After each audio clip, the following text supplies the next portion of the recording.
Bonjour. Je me posais la question, pourquoi les aînés, on a besoin toujours d'avoir des modèles? Puis je suis arrivée à la réponse parce qu'on n'a jamais eu vraiment. La façon dont on a été élevé, en fait, celle et ceux de mon âge, c'est que on avait les modèles, les vieux qu'on voyait. Moi, la première fois que j'ai été mis en contact avec une personne âgée, vraiment âgée, c'était ma grand-mère, qui était, comme mon père était un des plus jeunes des 12 enfants, elle était vieille, ma grand-mère. Et à cette époque-là, les grand-mères étaient fatiguées. Je comprends, 12 enfants, souvent à faire vivre, à faire à manger pour tout ce monde-là, et sans avoir trop de reconnaissance. Parce que souvent, un compliment, ça fait oublier beaucoup de choses. Tu sais, quand on dit c'est tellement bon ce que tu fais, maman, ça fait oublier qu'on a passé 2 heures à faire un gâteau ou à faire le repas. Alors, on n'avait pas de modèle. Et puis, là, avec la pandémie qui est arrivée, c'est fatigant d'en parler de la pandémie, mais elle a été là très longtemps. Alors là, c'était plus que des modèles, c'était des repoussoirs. On était comme vraiment de trop, on était. Et ceux qu'on voyait, on voulait pas être comme eux autres. Et pourquoi, des fois, on veut pas? Pourquoi, par exemple, les filles, quand ils regardent leur vieille mère, ça leur fait de la peine? Parce qu'ils se disent, moi, dans quelque temps, je vais être comme ça. Puis ça fait peur, ça. Et quand on voit des vieux, moi, j'étais allée dans un hospice, ça s'appelait un hospice rue Follum, voir une vieille tante.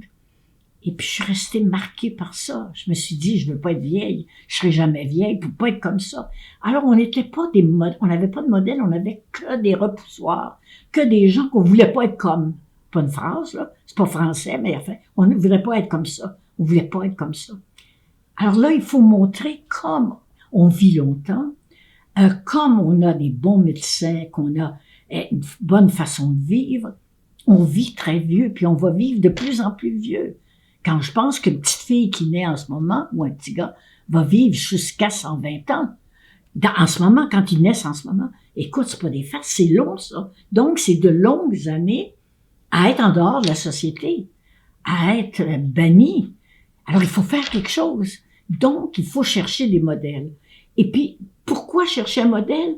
Ben, pour se dire, même si je suis pas comme lui, ou que je suis pas comme elle, moi, Biden, quand je le vois, je dis pas c'est un petit vieux, puis tu sais, le président des États-Unis.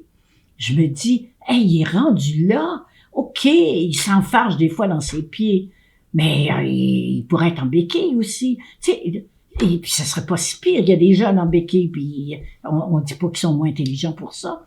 Alors on a besoin de modèles pour nous dire, je veux pas être une vieille délaissée ou un vieux délaissé.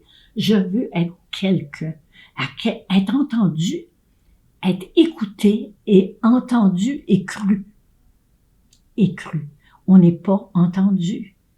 Quand est-ce qu'on invite à la télévision des vieux pour leur demander comment c'était dans votre temps, qu'est-ce que vous avez appris? Je suis la seule. Ben, il en faut d'autres. Et c'est à la recherche de ces autres-là. Je suis convaincue, mais alors convaincue complètement, qu'il y a plein de gens qui sont des modèles. Pas qui ont fait ma carrière peut-être, là. Pas quelqu'un qui est un grand médecin. C'est extraordinaire, c'est beau, il en faut. Mais quelqu'un qui a réussi sa vie.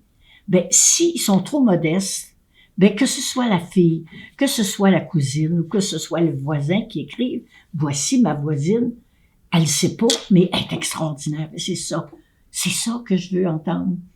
Pas pour moi, pour tout le monde, tous les vieux et tous les jeunes qui vont se dire, on n'a plus peur de vieillir. Parlons-en de cette peur de vieillir. Moi, ça me rend folle. Des jeunes de 20 ans, 30 ans, qui disent, oh, moi, je veux pas être vieille. Comme si être vieux, c'était être un déchet. On n'est pas les déchets de la société. On est enfin la fleur épanouie. J'exagère peut-être, là. On est avec une fleur épanouie avec des petites feuilles avec des rhumatismes, des petites feuilles avec des mal de dos, toutes sortes d'affaires. petit peu sourde, un petit peu qui voit pas clair. Mais vraiment épanoui, ben c'est ça. Et puis, on en parlera. Là, avec la direction de la Fondation, qui sont des filles absolument formidables avec qui je m'entends à merveille, on essaie de trouver des moyens pour trouver une espèce de chaîne. Tu sais, si on était tous ensemble, les vieux, est-ce qu'on en ferait des grandes choses? Si, au lieu de se terrer dans nos appartements à regarder la télévision, pas se bercer, et des fois prendre un petit coup pour oublier, ben, si on était dans le mouvement et avec l'ordinateur, ben c'est possible on va travailler là-dessus. On va travailler là-dessus pour essayer qu'on forme ensemble une grande chaîne de solidarité, puis ensemble, on va être forts. Alors, la Fondation, les filles qui travaillent à la Fondation, les madames qui travaillent à la Fondation, moi, je dis toujours des filles formidables parce que des madames, je sais pas, il me semble que c'est lourd un petit peu, mais c'est des filles, c'est des femmes formidables, c'est des femmes formidables. Alors, et avec elles, on va trouver quelque chose pour que on cesse de nous croire comme des serpus à rien qu'il faut aller mettre dans un dépôt pour s'en débarrasser. OK? Êtes-vous d'accord? Choquez-vous un petit peu. Faites du bien choquer. Alors, on réfléchit et je vous reviens.